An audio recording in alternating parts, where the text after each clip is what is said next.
Hey, kia ora whānau. Welcome to Kaitiaki Mara Kai Backyard Gardens here in Kaikohekohe in Northland.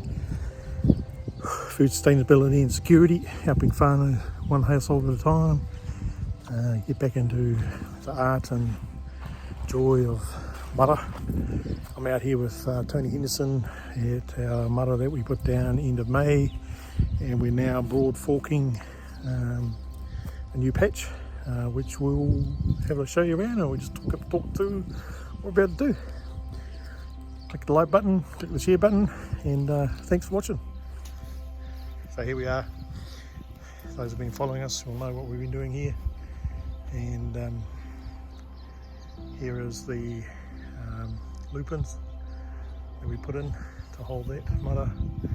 We're going to probably cut it in a couple of weeks, or maybe the next week. Chop it down, dig it in. Got spinach, kale, cabbages, and broccoli.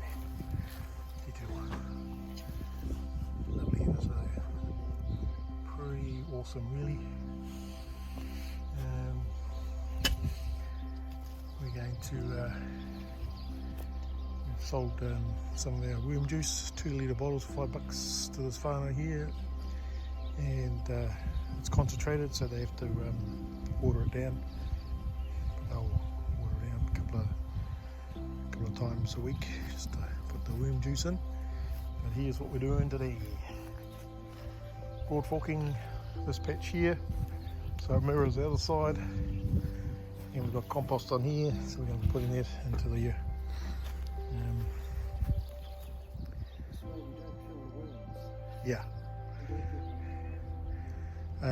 So we're aerating the soil, it's compacted, yeah, as opposed to using a rotary hoe, which will very quick, but just munches up everything, worms in the hop. The owner here has already put in beans and peas and wants to have some tomatoes, and so I had to talk to our tomato guy about another 6 weeks, but they're going to have tomatoes running along here, so it's starting to look pretty cool. Looks like a māra. So we're going to work on this, do out the broad fork here, open it up, put the compost in, and we're going to be talking to the owners and the 3 homes that are around this one, see what they want, and yeah, take it from there. Awesome. Starting to warm up.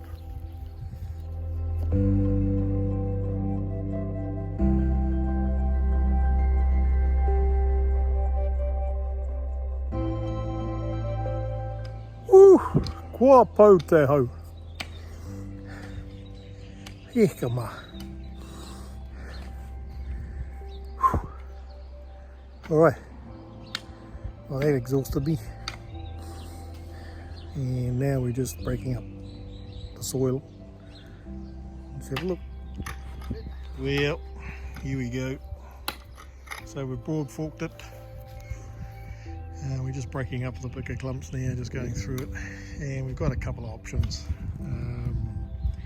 We'll let it sit for a week, come back next week and do the same thing again, broad fork it just to get a bit of depth, turning it over.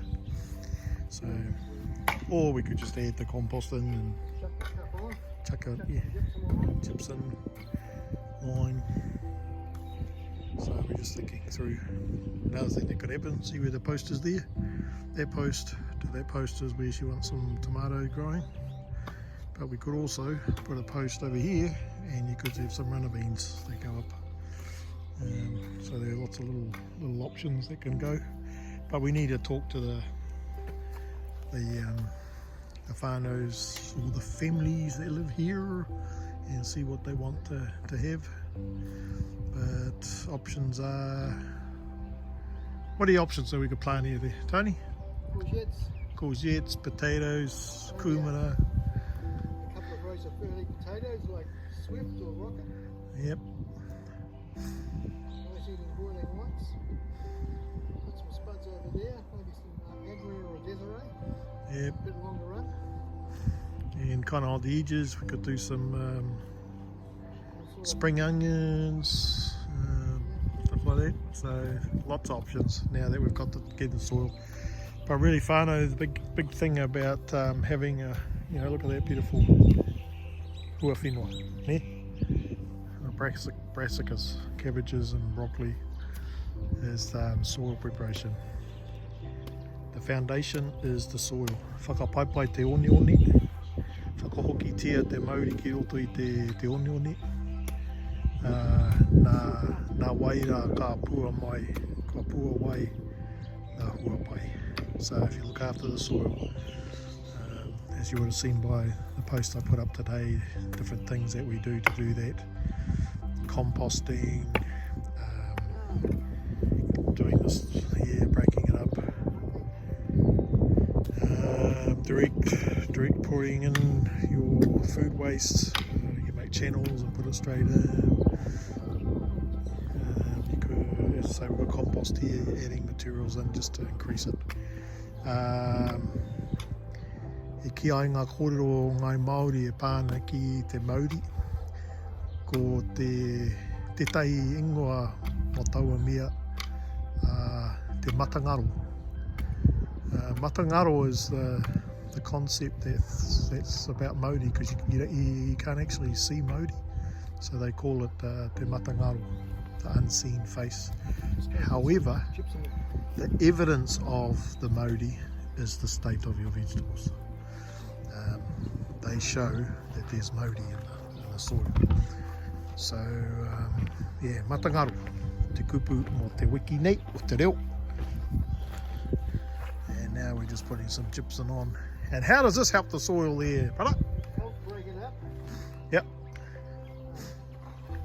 Doesn't actually got some enough of this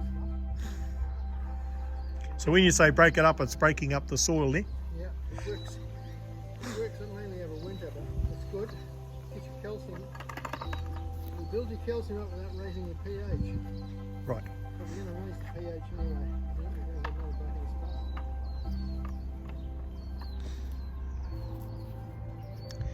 So you would have heard him Matua talking about pH levels. So there's a scale, 1 to 13, and ideally, if you're testing the soil and you get a pH level tester from your garden suppliers, and one side it's alkaline, and I just slipped my mind which side it is, and I'll put it up actually on this post, and then the other end is acidy or acidic. And so what you want to do is to have the pH level sitting around about that 7, so 5, 6, 7 number. If it's sitting in there, it shows you on the machine that when you're testing it.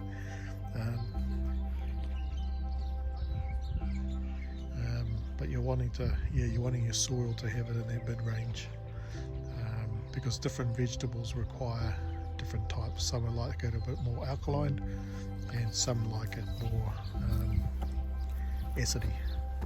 Hey Tone, on the pH scale, which side is the alkaline? It's higher, eh? Is it high? Alkaline's high, Yeah, the higher the number is alkaline. Yep. Yep. And so the lower the number, it's more acidic. And so yeah, testing your soil for your pH level just gives you an idea where it sits at, but it also then it can determine which plants you're putting in. Remember last time we were here, we talked about the purple in the leaves. That's the lack of nitrogen now in the soil. So obviously these ones here require a lot of nitrogen, whereas this lot don't. Although we're now starting to see some yellow markers on the spinach over here. He tohu tēnā hoki. Need some fertiliser. Yeah. Alright.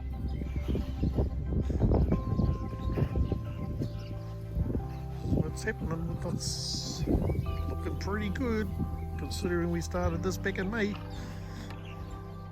Okay, fine.